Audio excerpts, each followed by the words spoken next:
সেনাপ্রধানের দিক থেকে মূল ভেটোটা ছিল যে ডক্টর মোহাম্মদ ইউনূস কেন, why not any other person. Doctor Mohammad ইউনূসের নামে মামলা আছে, তিনি একজন কনভিক্টেড পার্সন। একজন কনভিক্টেড পার্সন আসলে কিভাবে একটা দেশের প্রধান উপদেষ্টা হতে পারে? আওয়ামী লীগ একটা লোককে একেবারেই দেখতে পারছে না, এবং বাংলাদেশে তো আলটিমেটলি 30-40% পিপল আওয়ামী লীগকে সাপোর্ট করে। এই 30-40% পিপলের মতামতের বিরুদ্ধে গিয়ে একটা লোককে প্রধান উপদেষ্টা করা উচিত?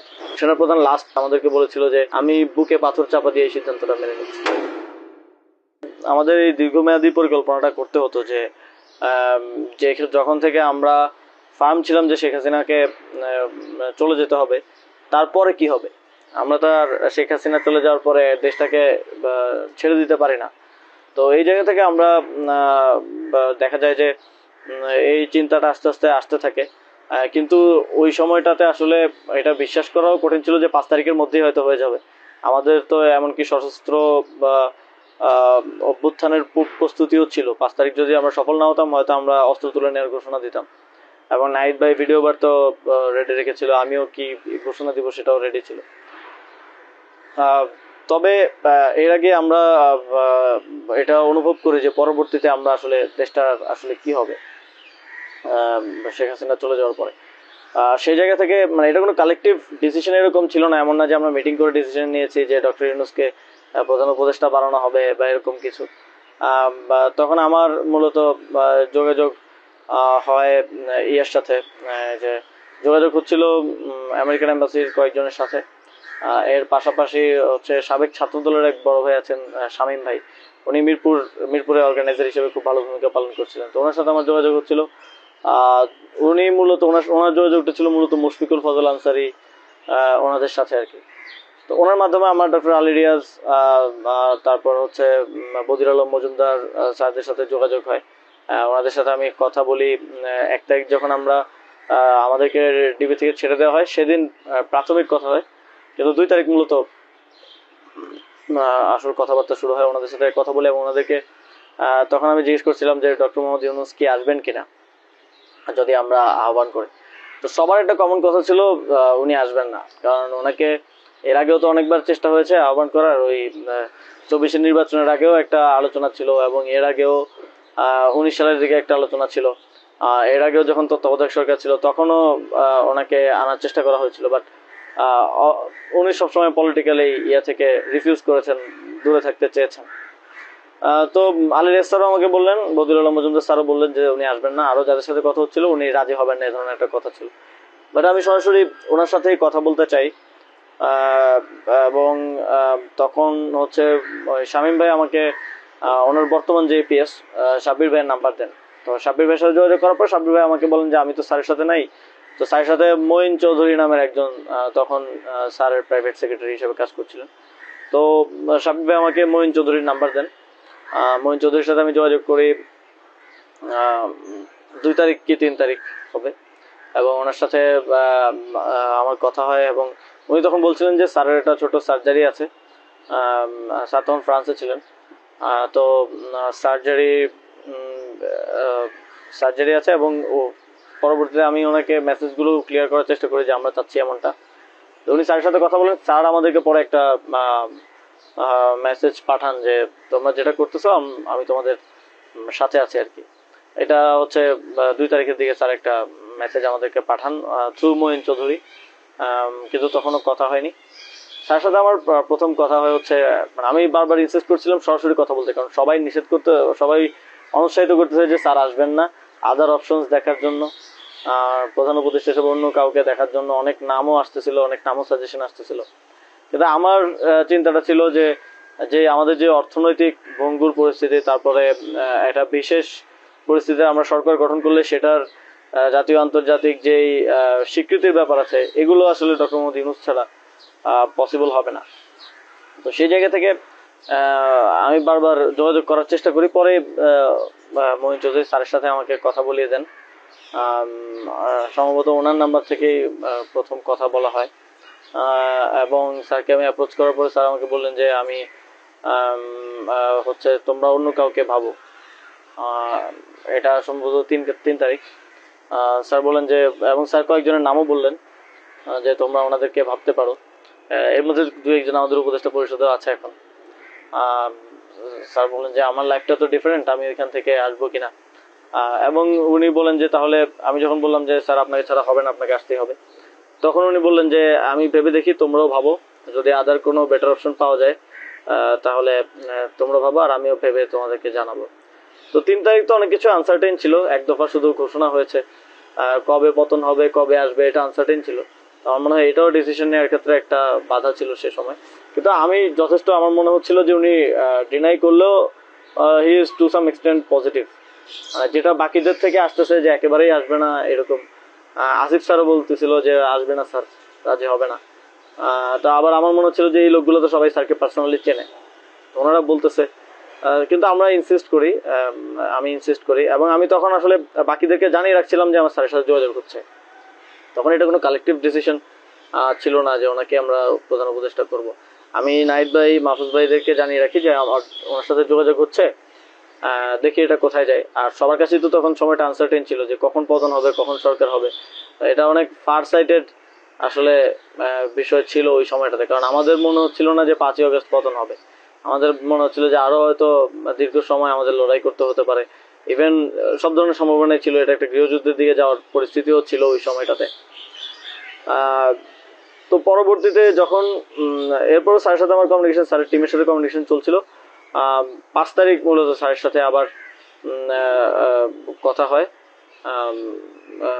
মঈন চৌধুরীর সাথে রেগুলারই কথা হচ্ছিল, প্রতিদিন 2-3 বার কলে কথা বলছিলাম।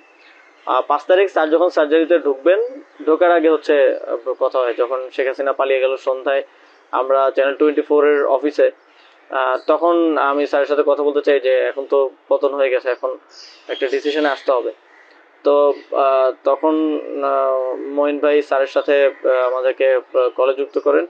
তো চ্যানেল 24 অফিসেই নাহিদ ভাই আর আমি আমার ফোন থেকে লাউড স্পিকারে স্যারের সাথে কথা বলি।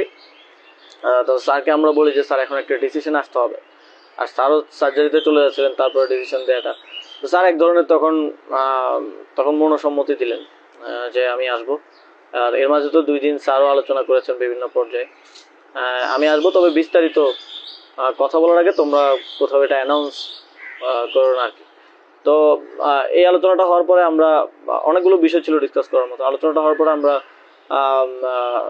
চ্যানেল 24-এর অফিসে প্রেস ব্রিফিংটা করি সেদিন রাতে, এবং সরকারের রূপরেখাটা কি হবে সেখানে ঘোষণা করি, একটা অন্তর্বর্তীকালীন জাতীয় সরকার ঘোষণার কথা বলি।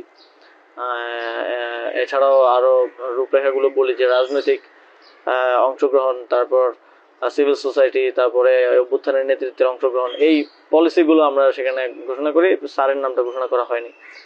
সেদিন রাতে স্যারের সাথে আবার চূড়ান্ত কথা হয়, রাতের আনুমানিক 12:30 থেকে 2টা-2:30 পর্যন্ত প্রায় 2 ঘন্টা স্যারের সাথে নাহিদ ভাই আর আমার কলে কথা হয়, এবং সেখানে আমরা বিস্তারিত বিভিন্ন বিষয়গুলো আলোচনা করি, এবং স্যারের কিছু কনসার্ন ছিল সেগুলো আমরা ডিসকাস করি যে এটা আবার 1-11 মতো একটা সরকার হবে কিনা। মানে আমরা ক্ষমতায় বসবো, কিন্তু পেছন থেকে আর্মি আমাদেরকে চালাবে কিনা, অথবা অন্য কেউ আমাদেরকে ডিক্টেট করবে কিনা। স্যারের কনসার্ন ছিল এটা। স্যারের কনসার্ন ছিল যে আমি আসলে আমাকে এই স্বাধীনতাটা দিতে হবে, আমি আসলে এটা আর্মি রান করবে কিংবা পেছন থেকে কেউ রান করবে, এটা হলে আমি আসবো না। তা আমরা স্যারকে বলেছি যে আমাদের পজিশনে এটাই, যে গভর্নমেন্ট যদি আমরা ফর্ম করি, গভর্নমেন্ট স্বাধীনভাবে কাজ করতে হবে, এবং এখানে সেনাবাহিনী কিংবা অন্য কোনো অথরিটি যদি হস্তক্ষেপ করতে চায়, সেক্ষেত্রে আমরা মাঠ থেকে সেটাকে চ্যালেঞ্জ করবো আর কি। তো এই ধরনের একটা নিশ্চয়তা স্যারকে আমরা দিই আমাদের এন্ড থেকে। তারপর এক ধরনের কথা হয় যে উপদেষ্টা পরিষদ কেমন হবে, স্যার আমাদেরকে বলেন যে তোমরা ঠিক করো। আর স্যার কিছু সাজেশন দেন। স্যারের টিম থেকে 6 তারিখ সম্ভবত প্রায় 5 তারিখ রাতেই 23-24টা নাম আসে আমার কাছে। তো ওই নামগুলোর সাথে আমরা যে নামগুলো ঠিক করি প্রায় কমন ছিল অনেকগুলো। তারপর আমরা একটা লিয়াজু কমিটি করা হয়, যারা হচ্ছে সকল রাজনৈতিক দলের সাথে আলোচনার ভিত্তিতে একটা উপদেষ্টা পরিষদ গঠন করবে। তো ওই লিয়াজু কমিটির আহ্বায়ক ছিল মাহফুজ ভাই।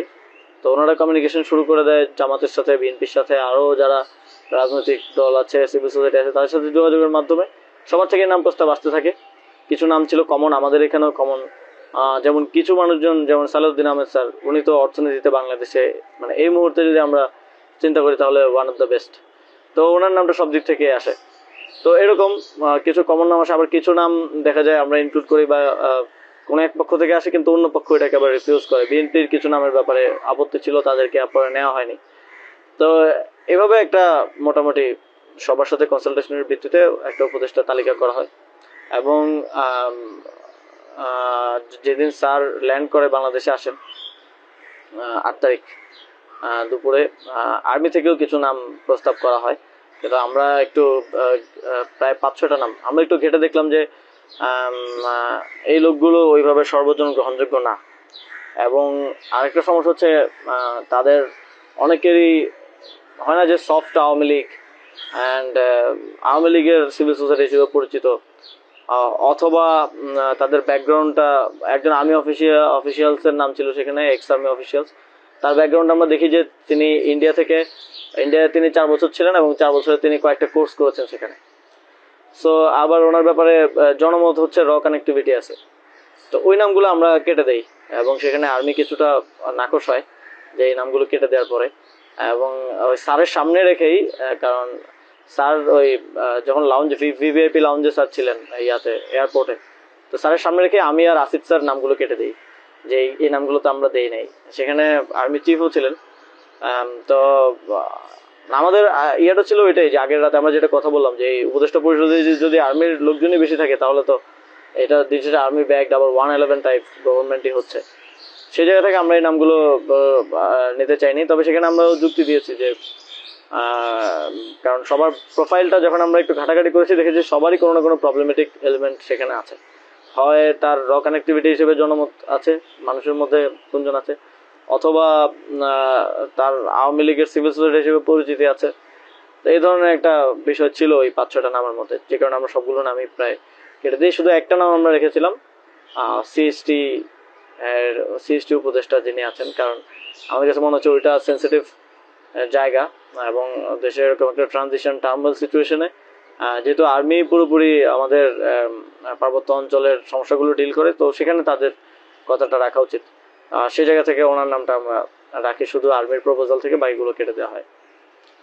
তো এভাবেই একটা এবং এছাড়াও আরেকটা ইয়ে ছিল যে 6 তারিখ আর্মির সাথে আমাদের একটা বৈঠক হয়, 3 বাহিনী প্রধান তারপর রাষ্ট্রপতি, প্রায় 4 ঘন্টার একটা বৈঠক হয়, যেটার মূল কথাটা ছিল যে সেনাপ্রধানের দিক থেকে মূল ভেটোটা ছিল যে ডক্টর মোহাম্মদ ইউনূস কেন, why not any other person.